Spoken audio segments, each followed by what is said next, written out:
ፍቅር፣ መተሳሰብ፣ የተለያዩ ብሔር ብሔረሰብ በቃ ምን ልበላችሁ፣ እንደውም ከዚህ ሀገር ዜጎች የሌሎች ሀገር ዜጎች ይበልጣሉ በጣም።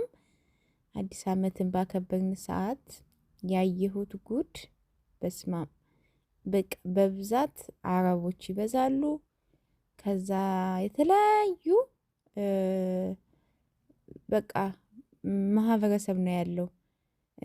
በጣም የሚገርማችሁ ነገር አንድነት ሲጨፍሩ ምናምን ራሱ በቃ አንቺን በቃ እንትን አይሉም። በቃ ዘመዴ ነሽ ምናምን ይሄ ጓደኛዬ ነው ብሎ እየገቡ ነበር ሲጨፍሩ የነበሩት። እና የተለያየ ኮንጎ፣ ባንግላዴሽን፣ ስሪላንካ እንዲሁም ደግሞ ከዱባይ ከተለያየ ሀገር የመጡ ፍቅራቸውን ያየሁት ማርያምን፣ መተሳሰብ